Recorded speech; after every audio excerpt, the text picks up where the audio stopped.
Suave.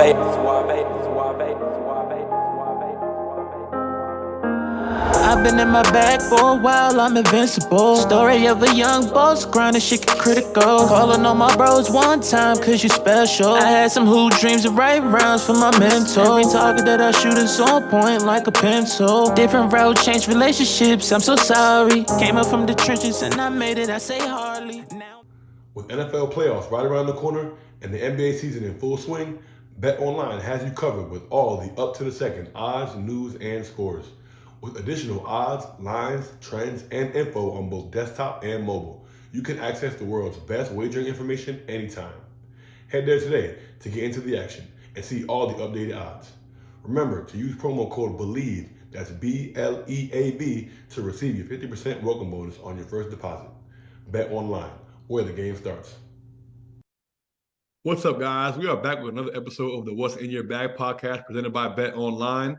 As always, I'm your host, Andrew Robinson, and we're happy to be back with you guys for another wonderful episode of the What's in Your Bag podcast. But before we introduce our guests for today, we got to get the business out of the way first. If you're watching this on YouTube, make sure you stop what you're doing right now. Go ahead and tap that thumbs up button.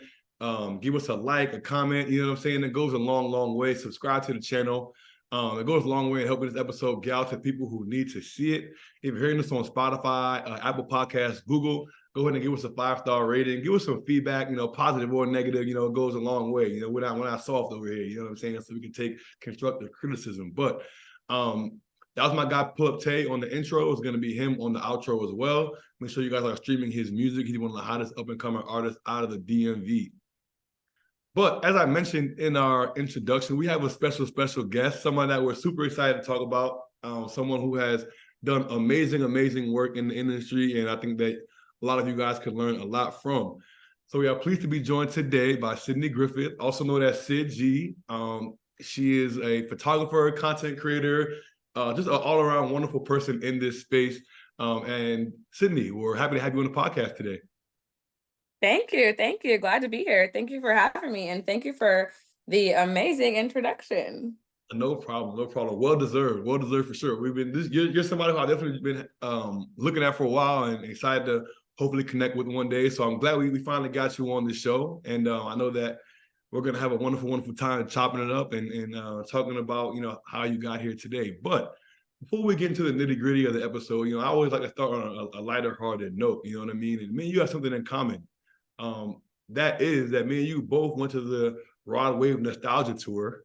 So I want to give you the opportunity to talk about that. What was your favorite song that he performed? Because that was my first time seeing him in concert. So I absolutely it was like an out-of-body experience when I got to see him. It was, right? It was epic for sure. Favorite song? Honestly, I cannot choose one because I probably was screaming for every single one, like the full 2 hours of the concert. You can kind of tell my voice is a little bit gone, but like every single song was like 10 out of 10. Like I had never seen him in concert before. And I was like, wow. Like I was kind of taken back. Like I'm over here like, okay, like he's like top 5 in my concerts now. I had no idea that it was going to be like that. It was so surreal. No, facts. And I love how like a lot of his songs, like Street Runner, like Let It from Houston, it's like he can just let it go and then the crowd will sing the rest of the lyrics. The whole song. I was like, oh my God, you guys really are like, all the lyrics. I was like, I can't even hear him. Facts. I think that joint is highly recommend, guys. If you have not caught the tour yet, man, make sure you guys go check that out, man. Rod Wave is selling out arenas across the country right now. But no, that was dope. I'm also super intrigued to know, because I know you're in Phoenix. So Phoenix is somewhere, I think whenever I talk to guests on the podcast, I'll ask them like, favorite NBA cities or like, most fun places to go, like underrated, and people are throwing out like Scottsdale and stuff like that. I'm like, bro, I need to get out there. We had Jessica Slate on the podcast a while ago, and she was talking about like how dope Phoenix is, and like, yeah, I need to get out there. So can you just give us a little rundown of what makes Phoenix one of the people's favorite places to visit? Yeah, for sure. I feel like Phoenix is like a hidden gem. Like everybody always talks about, New York, LA, Chicago. They've got, nightlife, they've got social life, they've got great sports teams. But I feel like Arizona has all those things, but then it can also be like super chill. Yeah. So like I can just pull up to a coffee shop and do my work, sit there for like 3-4 hours. And then I decide, okay, let me go to the game and I want to pop out after. Like everybody is obsessed with Scottsdale. The restaurants, the clubs, like it's pretty much like if you would mix like Atlanta and LA together and they had a baby. That's Arizona. That's Scottsdale for you. It's a little bit of everything. Is it a good amount of Black people out there? Yes and no. My personal experience is like there's a lot of Black people, but not a lot of cultured Black people, if that makes sense. Yeah. So like you have a lot of like mixed races, or for lack of better words, kind of like whitewashed. Outside of like the sports community, probably not, no. Okay, all right, that's solid though. And I'm also jealous because off air we were talking about it, and you were like, it's 65 degrees out there in December. It's beautiful. That is insane. Is it gonna? What is it gonna be like the dead of winter? Is it gonna get to like? You know It'll what I mean? get cold. It'll get to like low 40s. Oh, okay, all right. Yeah, where we have to, put on your Ugg boots and your little jacket, hoodie, maybe, but it stays pretty nice. This is like one of the hotter winters. Normally, it's kind of already colder by now, but luckily we're blessed.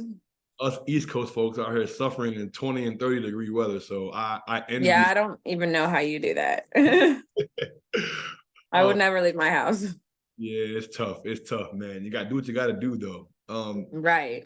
So we've done a little bit of Googles, man. I want to talk about Syd before the camera, before you decided to get into this whole photography space. And I did some research and I read that you used to play hockey, did figure skating, all type of stuff. So I want to know, first of all, being from Arizona, where did hockey come from? You know what I mean? Like, I feel like, I'm born and raised in Maryland, but I went to college in Connecticut. So like the East Coast, Northeast hockey is like huge, shout out to Quinnipiac Bobcats. We actually just won the men's hockey national title last year. We were the defending champions, you know what I mean? So I got to get exposed to hockey a lot when I was in college, but hearing you from Phoenix and then seeing like hockey, I was like, wait, hold on. Where do we get this from? So can you just dive into it makes no sense, right? Yeah. Everybody says that. So my mom is originally from Phoenix and my dad's from Toronto. So my brother and I, growing up, I have a younger brother, we would always go to Toronto for like Christmas, wintertime, and we'd stay there for probably like 2-3 months. And that's where hockey came from. So, in Canada, it's very much a winter sports place. So we picked up hockey. And then whenever we come back here, we're like, okay, well, we want to, play like in season. So we ended up joining our high school hockey team, which was cool, which brought us to travel hockey. And I did that for a few years. It was actually really fun. I was actually on our girls' national team, which is crazy to think because I don't even really give off hockey player, but I was actually pretty good. That is fire. I think that's such a, I mean, number one, to be like from Phoenix and be involved in hockey too, but also like as a Black girl in hockey, like right, it's super weird. Yeah, it's not a lot of us. So even more rare.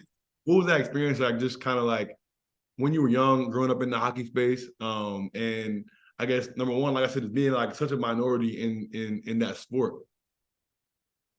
I feel like just because it was when I was younger, I didn't really ever notice like it was like I'm a minority in the sport. Like obviously I knew, like I'm looking around, like all my teammates are white. Like I think there was probably only ever 2 other Black kids that I've seen play hockey in Arizona at least, and they're both boys.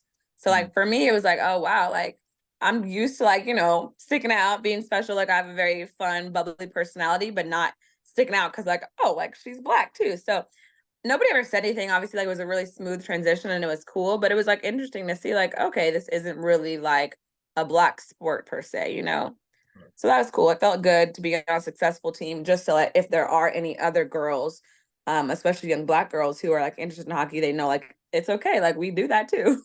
Sure. That's dope. Now, are you still into hockey now? Do you still like watch it or follow it at all? To be honest, no.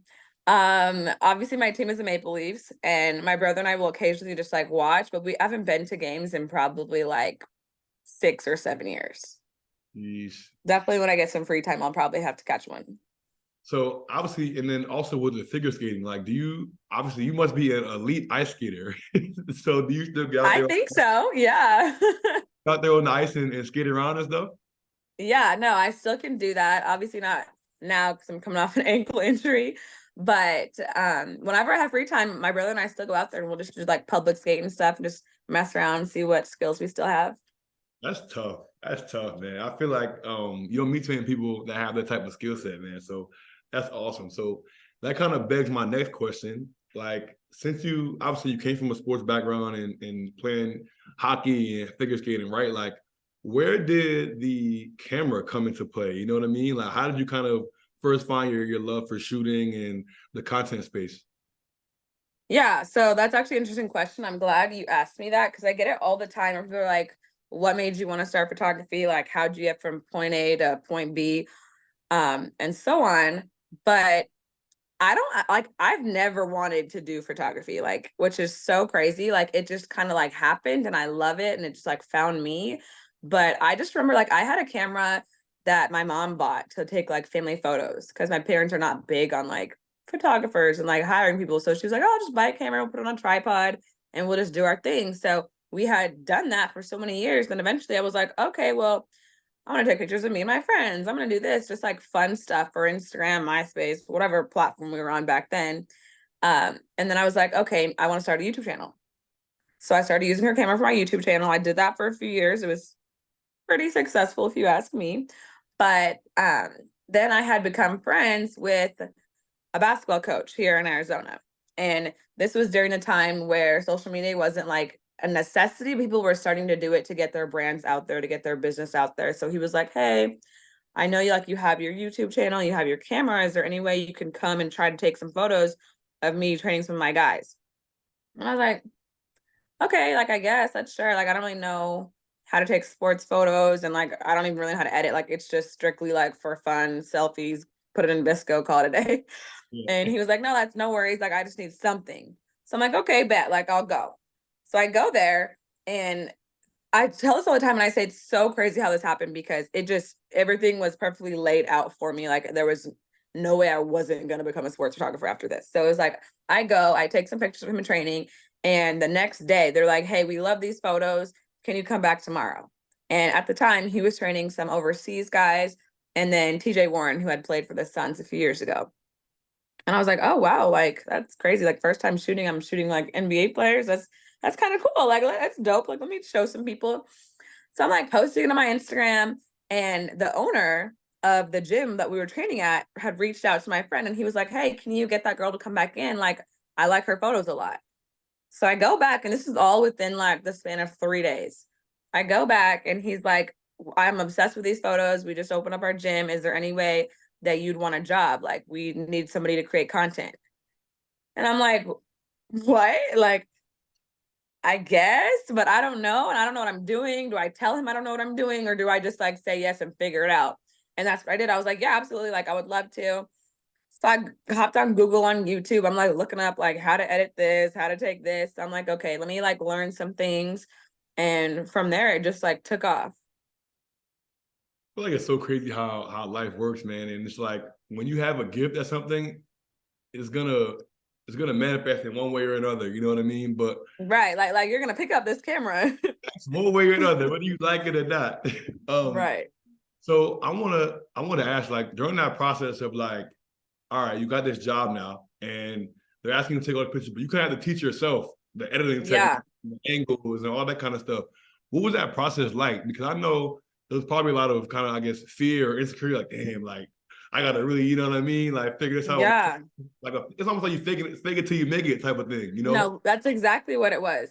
And it was a lot of long, long, long hours. So like if I realized like, okay, they want me to come shoot so and so tomorrow at 4 p.m. I'm like, okay, it's noon right now, the day before. I would literally sit in my room and just watch YouTube videos, like of things that I would think like, okay, how do I change the settings? Because the ball's blurry. How do I do this? How do I edit the photo? How do I make sure that I can record long enough? Like any question you would think of, because I didn't know anything. Like I literally just like would point and shoot and take the picture. So when I first started, obviously the photos weren't that great to me. Or like looking back now, I'm like, wow, I don't know why people like these, but it worked at the time, I guess. So I'd have pictures where it's like I kind of crop their shoes out or the ball's super blurry. So as things like that would happen, I would just like pour into books, YouTube. I would DM a million people. I remember looking up like top 10 best sports photographers. And I'm like looking at their photos, studying them. So I'm like, okay.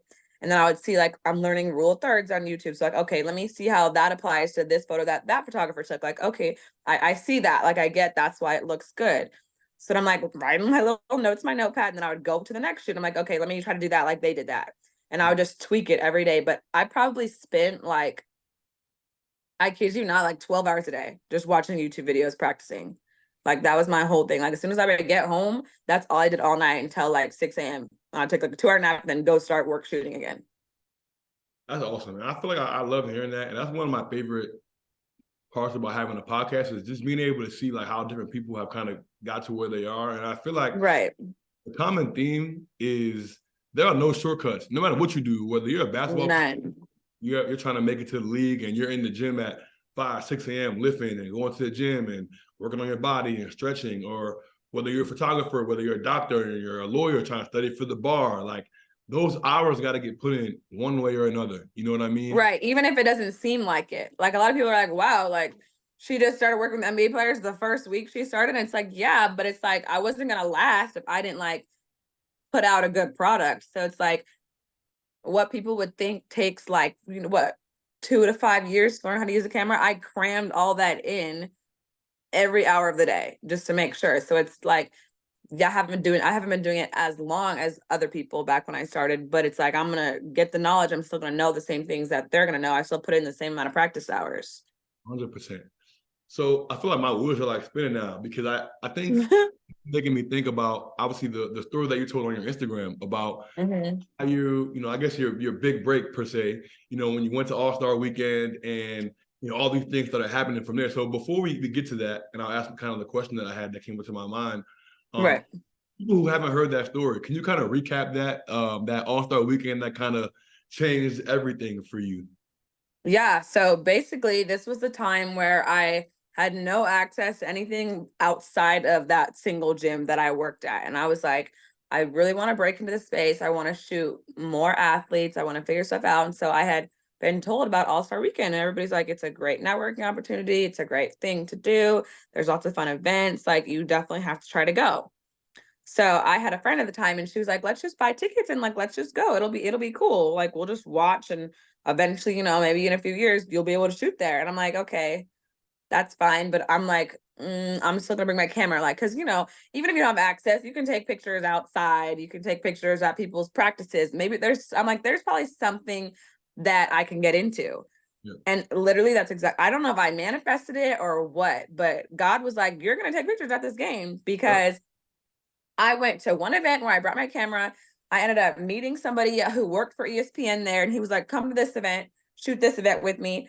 Met someone there who was like, just bring your camera into the All-Star game. Like, come on, I got you. Like, it's fine. Brought me straight into the All-Star game. And I'm like, whoa.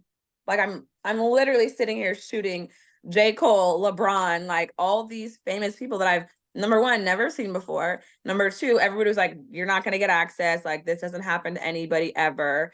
And number three, they're good. Like, the photos are good. Like, they're reposting them. They're sharing them. Like, my Instagram probably grew like 10K followers just on that trip, just simply by like trying, like putting myself out there.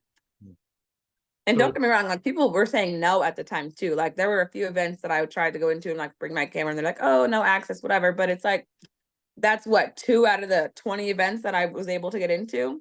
Yeah. So and then this was the Charlotte All-Star Weekend. Yep. That's dope. So it's funny, crazy story. So this school that I'm shooting at, Putnam Science Academy, I was teammates with Hamidou Diallo there. That's really? Like my brother. Yeah, he won the dunk contest that year at the All-Star in Charlotte. Yeah. That's like always like a core memory. That's dope. Yeah.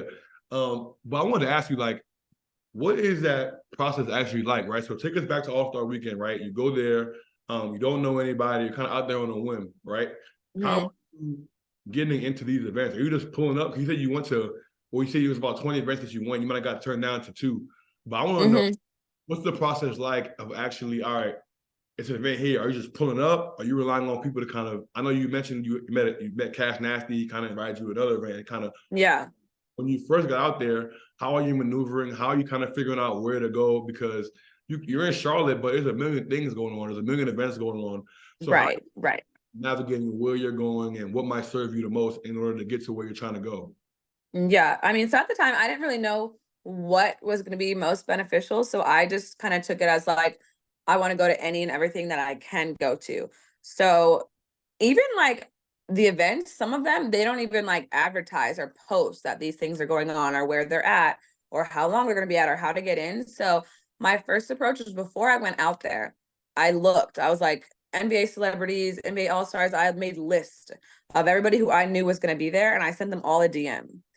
Granted, probably 2 of them responded, but they were like, hey, you can't really come to this event with me, but I'll be warming up at the park at this time. So then I would just go to all those things, shoot photos. And it's like a lot of times people say like, I can't bring you don't have access. But when they see some fire photos, they're like, okay, like, let me try a little harder to get this girl in, you know? So that was my approach when I first got there. And that just like led to more things. So it's like, even if, say Cash Nasty, for example, he couldn't bring me to 2 of his events, but he could take me to the Curry's Give Back event. I would go there, and then as we're there, I'm meeting other people, and I'm talking like, oh, like, what are you doing later? Where are you going? And then they're telling me about these events, and it's like, okay, I know it's probably a closed event, but 9 times out of 10, if you're walking around with the camera and you're confident, they're gonna let you in. Right. And what the worst case scenario, they're gonna say no, and you're just gonna go home after. Like, that's cool. Like, okay, check that box. Like, next. So that's what I would do. I would be like, oh, you're going here? Like, okay, what time are you getting there? Like, maybe I could walk in with them. Maybe, like they just will be like, oh yeah, she's media. So a lot of times, like I would just walk up and I'd be like, hey, I'm shooting photos for so-and-so. Half the time I don't even know who that is. And they'll be like, okay, cool, like come in. But then once I'm there, I'm like, I'm still networking. Like I'll make sure like anybody who passes by, hey, I'm Sid, like I take photos if you want, I'll be here from this time to this time. If you'd like any, like all I ask is you repost them. So it was a lot of like networking and giving away photos for free when I first started. That's how it really like set me aside, because people, you know, are obviously charging for these things and they're not really asking. Like nobody really says like, hey, can you post this? Can you repost this? Like people are kind of like shy or like scared of doing stuff like that. But it was like, just put yourself out there and it will figure it out. Yeah. So I feel like one of the things that you said I think was super important as well is when you were going to All-Star Weekend, you researched all the people that were going to be there and you sent a million DMs, right? A million. I think that it's not a surprise that you are where you are now, because I think that a lot of people are too afraid to put their pride to the side and do that. You know what I mean? Some Right. people, They're like, they're not going to respond. I don't want to ask for this. I don't want to get left on scene, this and that. But it's right. like, But who cares? Who cares? If you want to like, get to you're going to be in the same place you were regardless. So it's like, just do it. Right. So I want to talk to you about kind of just that whole mindset. Cause I think that that's something that a lot of people who do have success have in common, that they don't care if they look a certain way or if they do get left on scene or something like that. You know what I mean? Like, right. I think a lot of people who even maybe listen to this now are like kind of maybe having that internal battle, like, dang, well, you know, like, should I do it? Should I not? Like, I'll look like a fan or a weirdo or whatever. Exactly. What do you think about that? I feel like it's all about how you approach it and what you say. Like, I'm not saying like, I'm not in their DMs like, hey, I love you so much. Can I come take photos at your practice? That's not really how I'm like phrasing it. Like, I would just introduce myself, say, hey, I'm going to be in the area if you're ever interested in photos. Like, put the ball in their court. Like, I'm not asking like, hey, can you get me into here?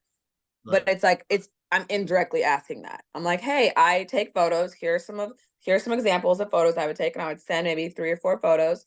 If you'd like, I'm already going to be at this event. I noticed that you're going to be there. I can grab some content for you as well, because everybody needs content. Everybody wants content. It's just they either don't want to pay for it, already have somebody, or aren't thinking about that right now. They're thinking about what they have to do at the event, not like the aftermath of posting about it. So 9 times out of 10, like, they want what you're going to be offering anyway. So it's just kind of about how you put yourself out there, because they don't want like somebody like, they're not going to be like, oh, she's weird. Or like, they're just like, okay, cool. Yeah. Like, come. And even if they don't, like, I've had a few athletes that have left me on red, but then I end up being at the same event that they're at. And they're like recognizing me. So I'll just go up. Hey, I'm Sid. Like, I sent you a DM earlier.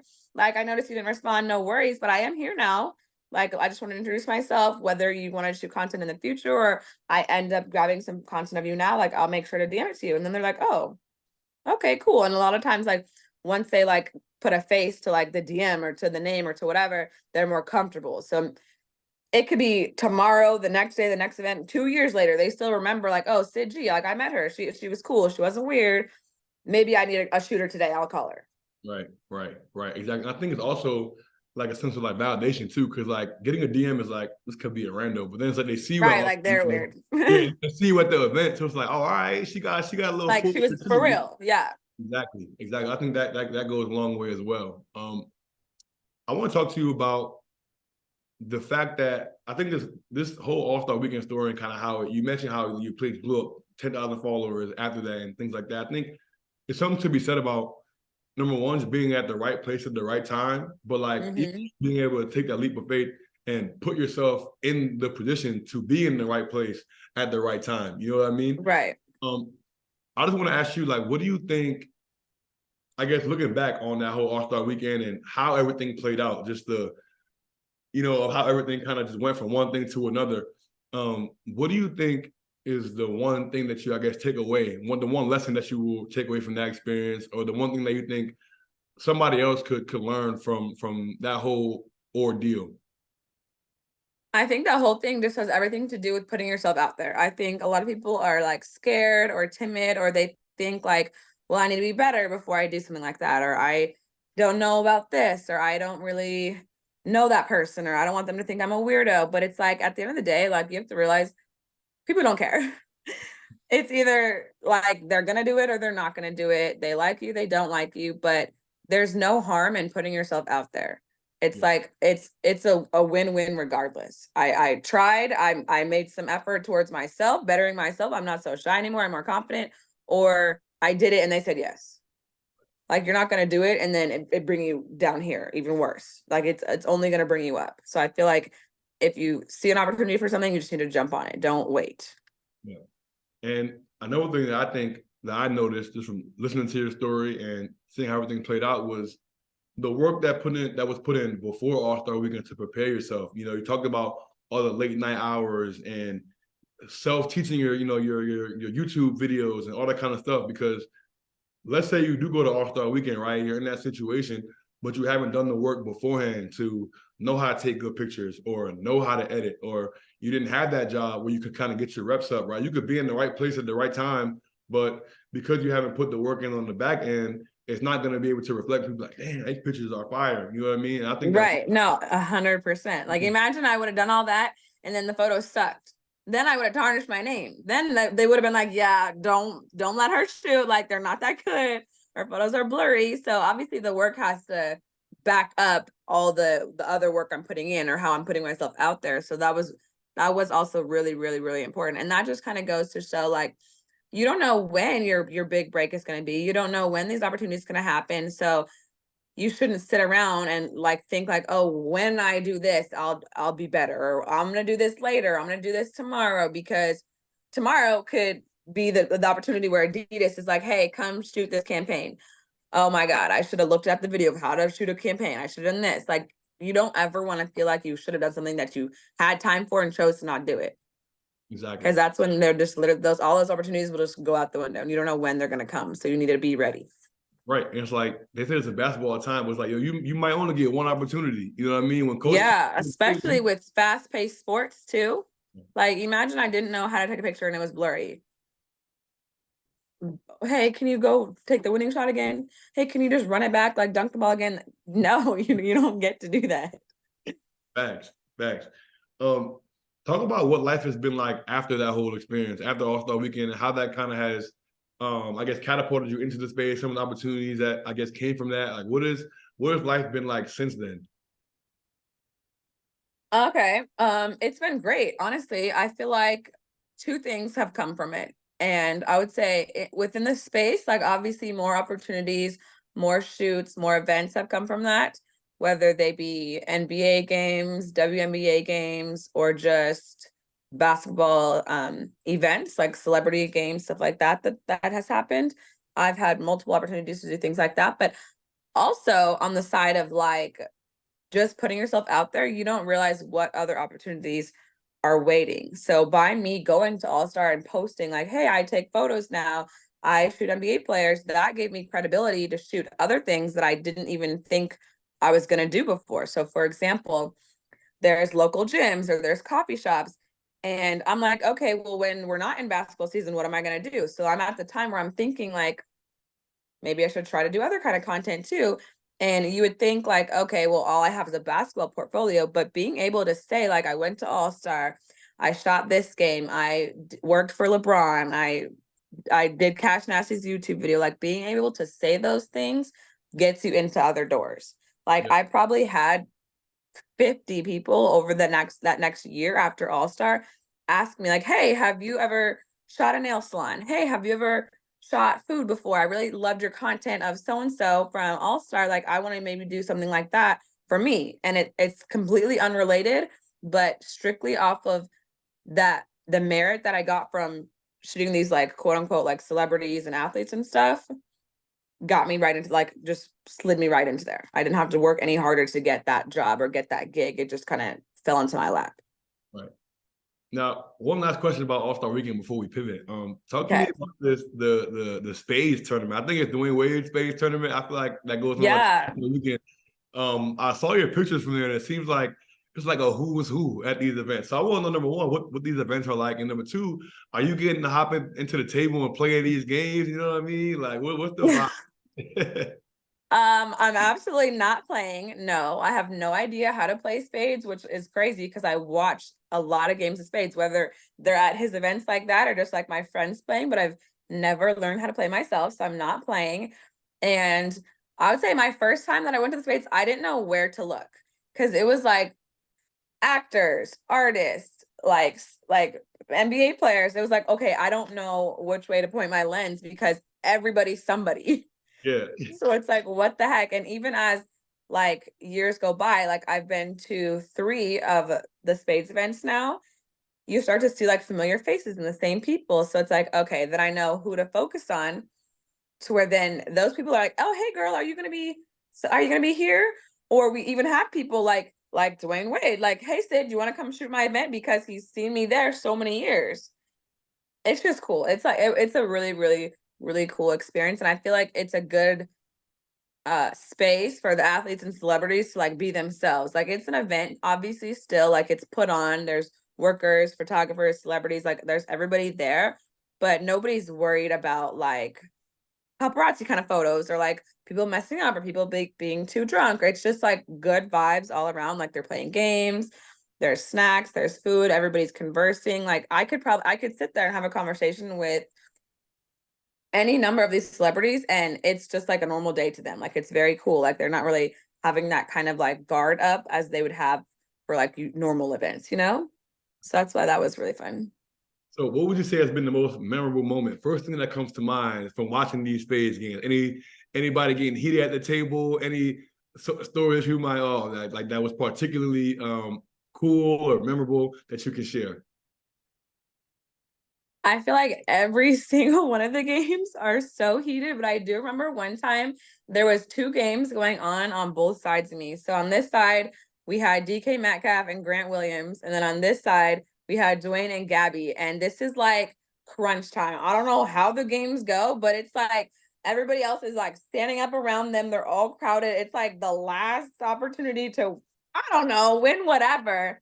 And simultaneously at the exact same time, I literally, like, out of the corner of my eye right here, I see DK right here, and then I see Gabby right here, and they throw the cards in the air, and they both, like, run off. I'm like, oh my God, like, what just happened? Like, did they lose? Did they win?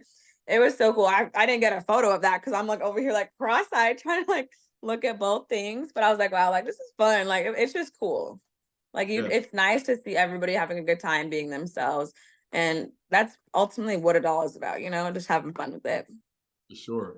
So thinking about the girl that started taking, taking photos just kind of because your mom was like, hey, let's capture these family moments, set up the tripod, to now where you have Dwayne Wade asking you to come shoot his events, right? Like, how do you reflect on how far you've come? And this is, like you said it a little while ago, like you didn't even want to take pictures, right? So right. You take a look back at what your career has become, what you're doing now. How do you reflect on how much things have changed and how much you've been able to accomplish in a space that you didn't even initially intend to be in? Right. That's kind of a tough question because I feel like I'm not really at a place where I even like ever like reflect. Like sometimes I'm like, dang, like this is kind of weird. Like to think back, like I'm like, I don't ever remember a time where I wasn't taking pictures. But like I obviously can think like, okay, this has only gone on for 7 years. This is what I was doing before. But everything before photography, like didn't feel comfortable. And I didn't know that I didn't feel like that. But since I've come into this space, it just feels exactly like where I'm supposed to be, if that makes sense. So it's like, I can't really like see a time or imagine where I wouldn't be doing this or where I wasn't doing it. It's kind of like all like meshed together, if that makes sense. Yeah, yeah. I feel like, well, number one, that's what these, podcast platforms like What's in Your Bag is for, because I think we want you to be able to reflect and give yourself a pat on the back and smell the flowers while you can. You know what I mean? Because I think Right. number one, it's not often that you see people who look like you and me in these spaces and accomplish the things that you've been able to accomplish and be in the rooms that you've been able to be in, and I think that deserves, recognition, that deserves flowers, that deserves a round of applause. You know what I mean? So I definitely want to let you know that as well, that you're doing amazing things. And I hope that you Thank you. to reflect on that as well. But I want to talk about, there are, like I mentioned, there's probably a young Black girl out there today, who is looking at SydG and like, dang, she's pretty cool. I would love to do what she does one day, and I ask you, what piece of advice would you give that little Black girl that's looking to try to just get into the space, achieve her dreams, and kind of just climb that ladder? Because I know it's not easy. You know what I mean? It's not easy to kind of get into the industry, get into the space, and at the end of the day, there's still a lot less of us, that are sitting in these seats. So what advice would you give to somebody who's trying to, I guess, follow in your footsteps?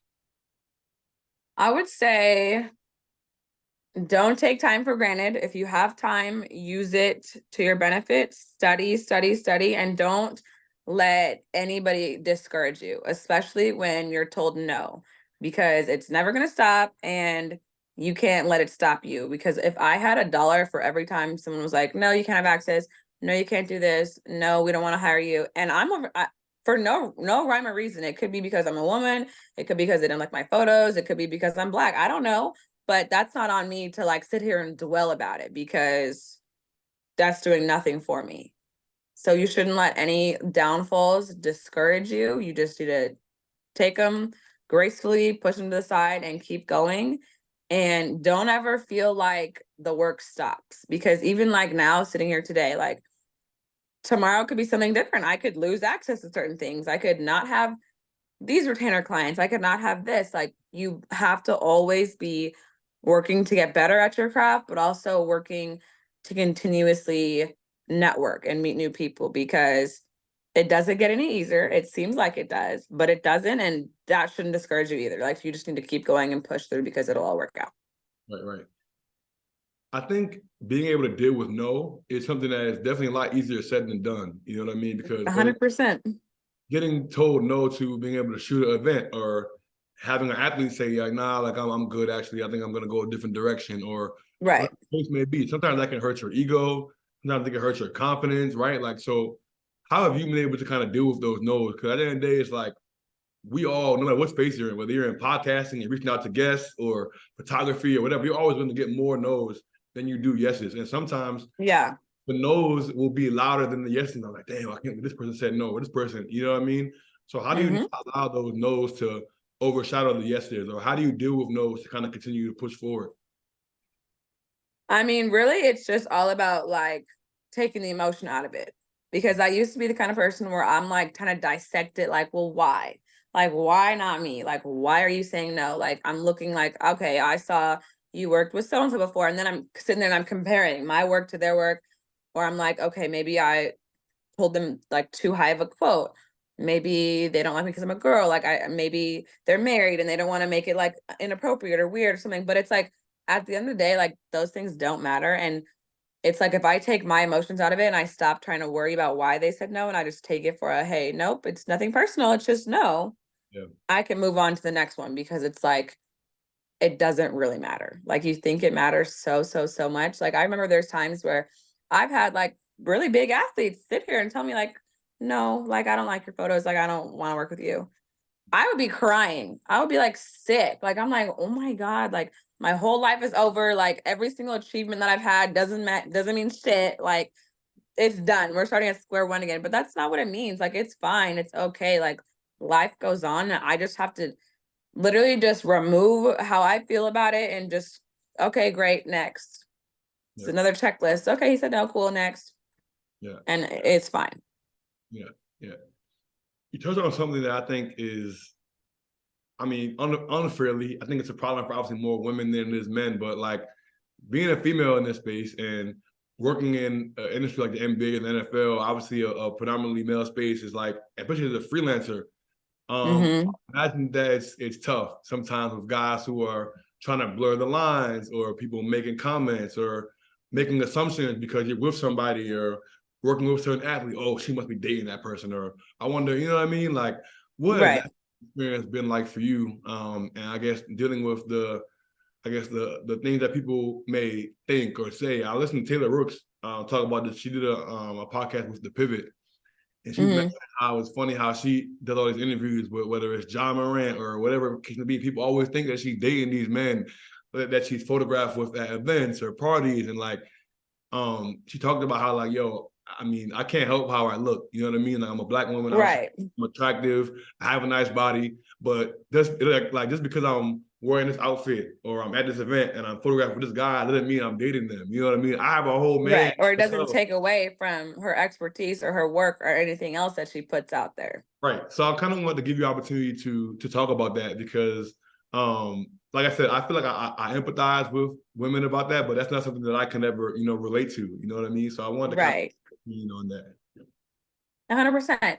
And I mean, I don't ever really like blame people for like assuming things because it's like they have no idea. Like they're just seeing a picture or they're just seeing what somebody else says. And that just kind of goes with everything, whether you're in this space or in another space. So that stuff hasn't really ever bothered me, but I've realized a lot of it is about how you carry yourself and how you respect yourself. So when I first started, if I'm over here going to shoots, like, and I'm choosing to dress a certain way, like, okay, well then I'm choosing to accept people are gonna think certain things of me, and that's just kind of, it is what it is. So it's like there are things that I specifically do to make sure that I don't ever be put in a situation where somebody's gonna say, oh, she's trying to get chose, or she's dating so and so, or oh, she only got that job because she looks like that. That's what's kind of been like a big thing for me. So it's like, okay, I'm gonna put myself out there on a professional level. I choose to not put myself on like one-on-one situations or like anywhere that could like look weird or look funny, because that's not what I want to be known for. I really want people to just know me for me and my work speak for itself. And I don't ever want to be known for like, oh, she got that job because she's friends with so-and-so, because she's dating this person. That would be awful. And with that has, I'm sure people have said that about me. I'm sure they have. People have asked me. There's even been people on the other end where they've only wanted to hire me because I'm cute. But then there's also been times where it's beneficial, where it's like, hey, my wife wants to hire you because she's comfortable with a female being around me because she's going to be there. And it's like, not a weird guy. You're cool. You're hip. You're young. Like it works to my benefit. So I don't know. I feel like it's kind of hit or miss. It's kind of rocky. You just have to be confident and not put yourself in that position, because obviously people are already saying these negative things. So if you were to ever indulge in something like that or push the line, it's over with. Like your career's done. It is what it is. Like that's all that it's gonna be. But at the end of the day, people need to realize that no matter what area or avenue that you're in, like we spend all day long like with these people. They're going to become our friends. Like we're gonna meet girls, guys, friends, build all these other relationships, and there's nothing wrong with that. So something that I like always like, I used to be like, I'm not gonna be friends with anybody. I'm not gonna post pictures of them because I don't want anybody to say something weird about me. But it's like, this is a community that people need to respect. And just because I'm a guy or just because I'm a girl and you're a guy doesn't mean we're dating. Like we could be friends. We built a friendship. Maybe they have interest in photography too, and we do stuff like that together. Like it's just completely different. And I feel like people don't really respect women in sports as much as they should. They're definitely getting better. But I feel like it's just on us women to put ourselves out there appropriately for them to continue doing that. Now, I want to ask on the flip side though. You know what I mean? 'Cause at the end of the day, we are human. And people always say like, you know how many people like you be talking to your auntie or you'll be at the family reunion and you be like, yo, auntie, how you meet my uncle? And they be like, Right. we met at work or this and that.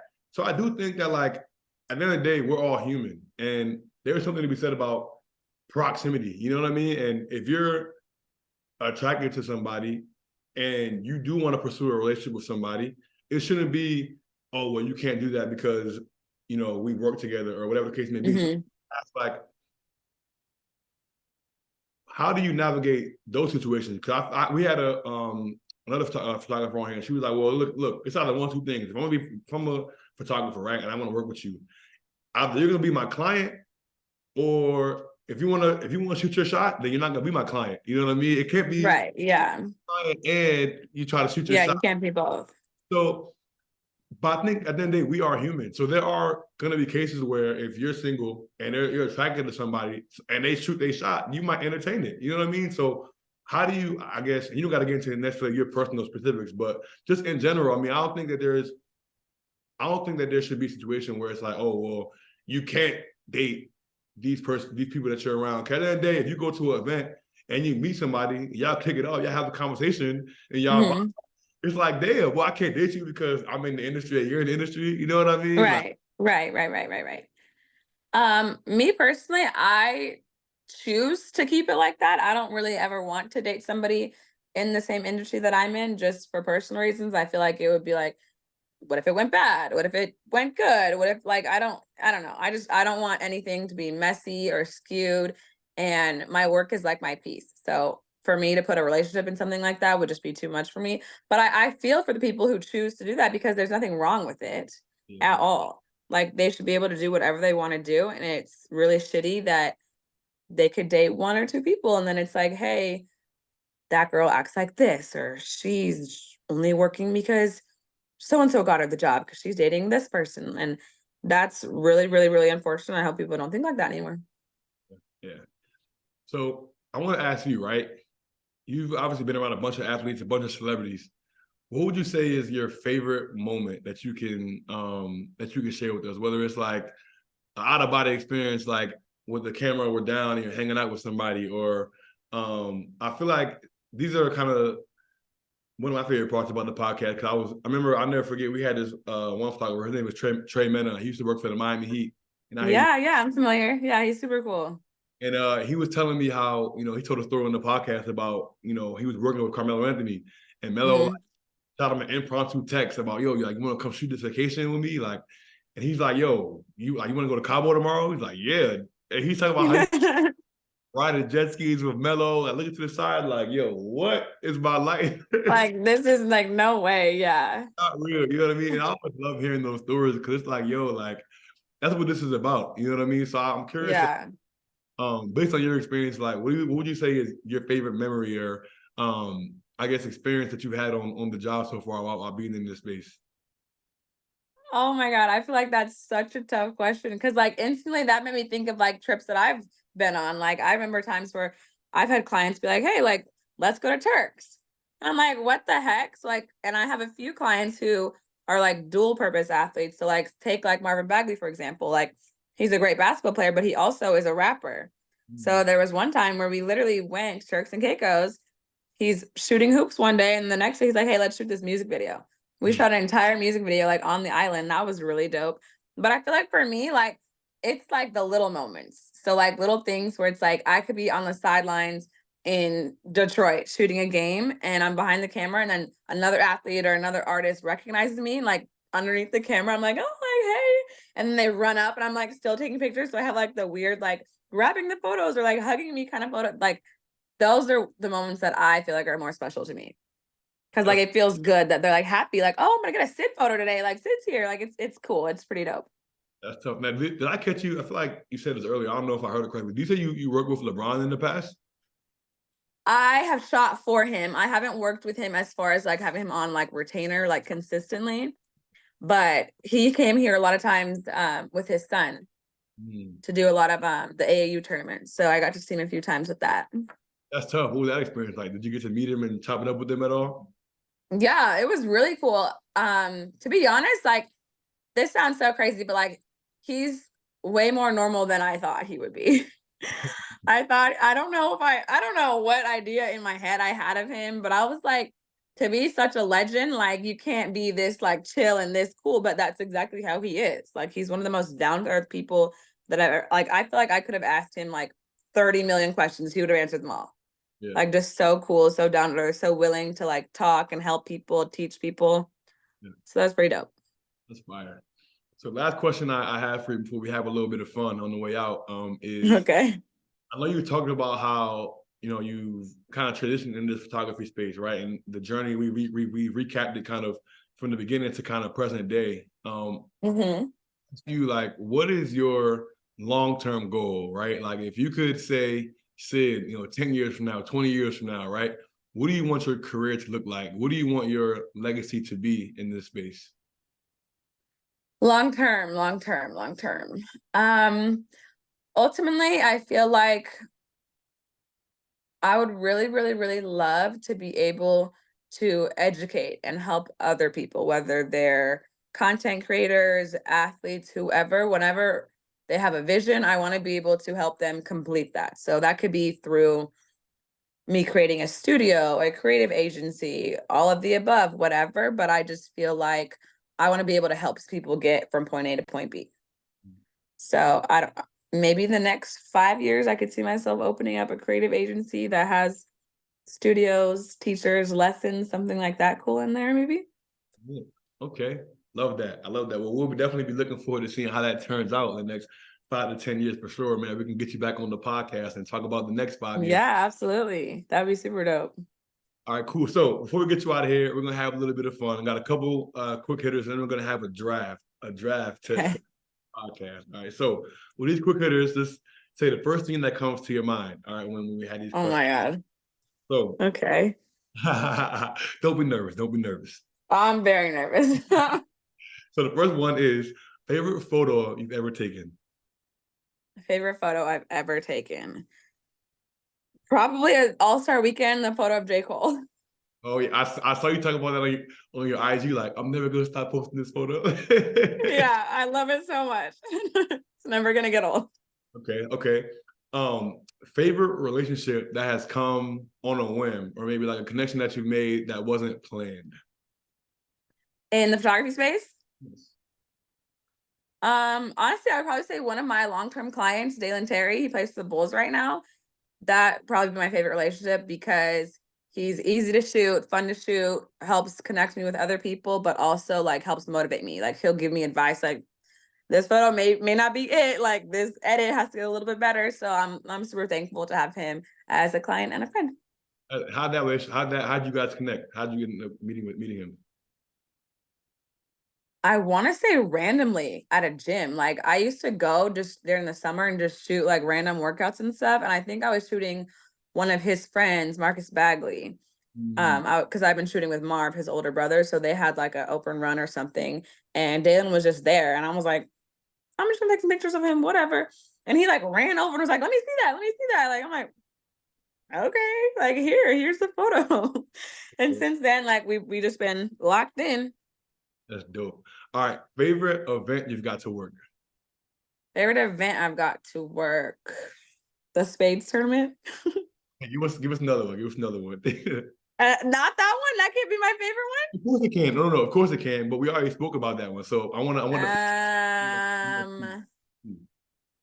There's so many. My favorite.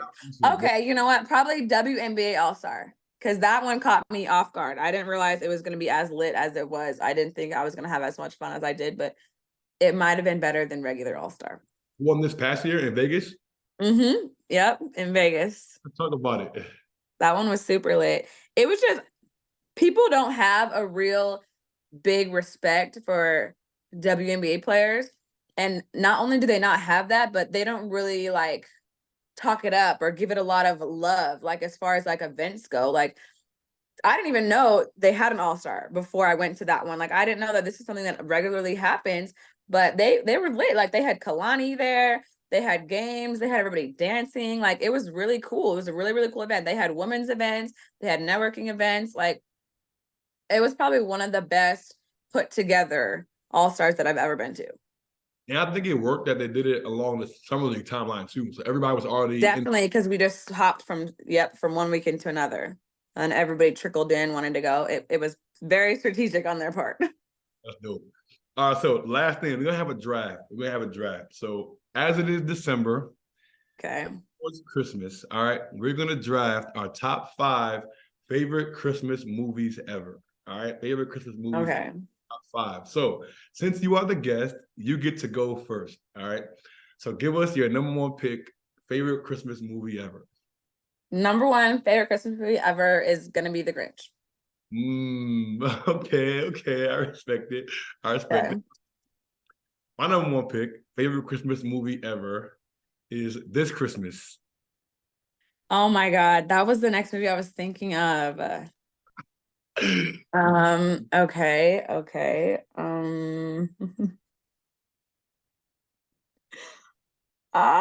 I only get to choose 5. Only 5. I'm trying to think of ones that you won't choose. Okay, what about, I'm gonna go Candyland for number 2. Is it Candyman or Candyland? Candyland. Have you seen it? I've never seen that one. Okay. One to look up. Okay, say no more. All right. My number 2 pick is a Christmas classic. I'm going with The Polar Express. Okay. That was a good one. But my next one is a little bit better. I'm gonna go with Elf. Ooh, that's a good one. That was a good one. Okay. All right. My number 3, I'm gonna go with Best Man Holiday. Okay, that's a good one. Very elite. Let's see. Oh, I'm tripping. Yeah, me too. I forgot to say Home Alone. Oh, dude, I was about to say that. That one. That needs to be at number 1. Oh, fact. What the heck? Wow. That's definitely number 1. Absolutely. I'm sick. All right. I think that was your 4th, right? That was 4 for you, right? Yeah, I only have one more. All right. I'm sick about that. Dang. All right.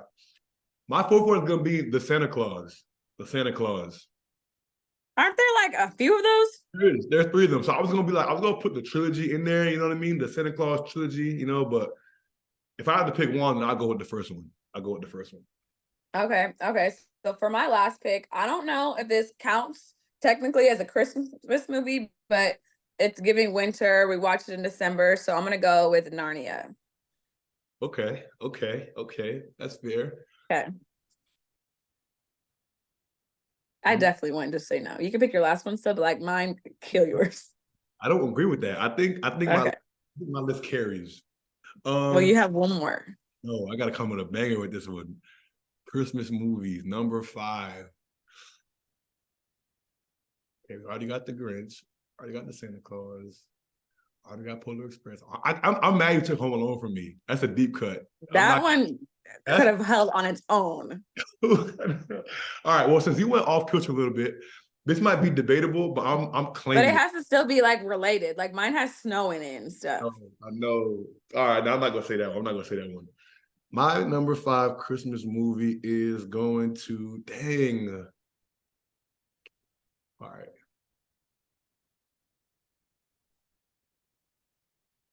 I'm drawing a blank.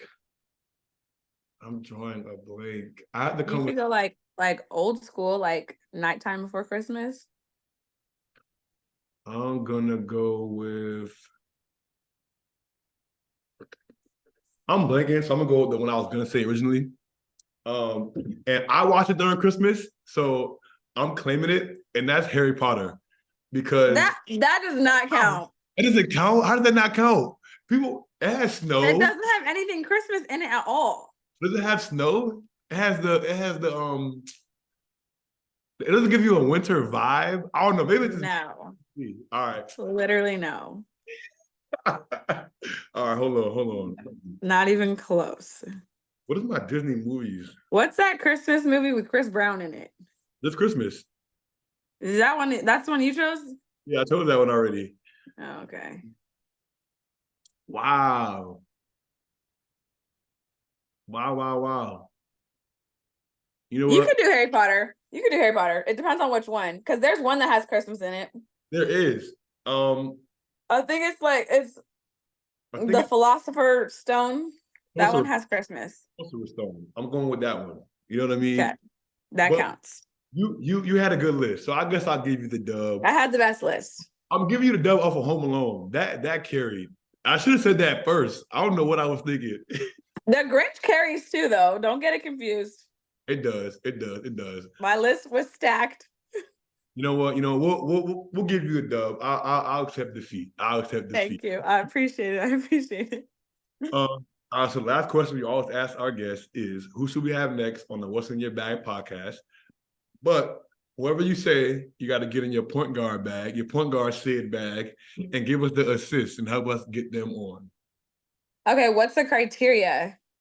So, Like, does it have to be a creative, somebody in this space? Like, it could be an athlete, it could be a creator. We've had stylists on here, we've had designers, we've had like managers, people who are like. I think a stylist would be dope. I know a dope stylist. Her name's JoJo. She's out in New York. With Fetterman, we had her on. She's on already?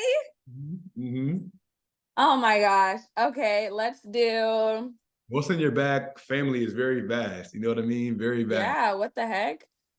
Let's go Infamous Casey. Yeah? Basketball influencer. Okay. That'll be dope. Okay. I could dig it. I think she would be fire. And if not her, because she booked and busy, we could go KJ. She's the Grizzlies in arena host. She's really dope. She conducted a lot of great interviews, so I think it'd be cool just for somebody to like interview her.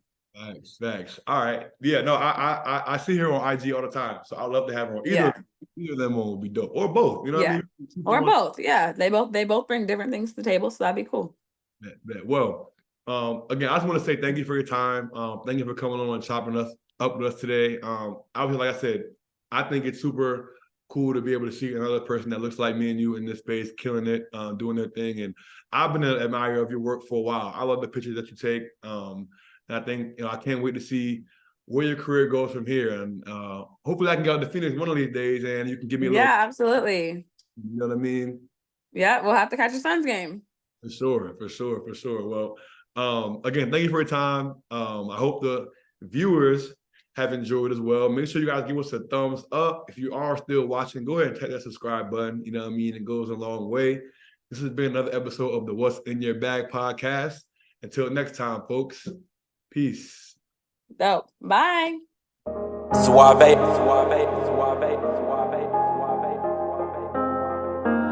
I've been in my bag for a while, I'm invincible. Story of a young boss, grinding shit get critical. Calling on my bros one time, cause you special. I had some hoop dreams of right rounds for my mentor. Every target that I shoot is on point like a pencil. Different route, changed relationships, I'm so sorry. Came up from the trenches and I made it, I say hardly. Now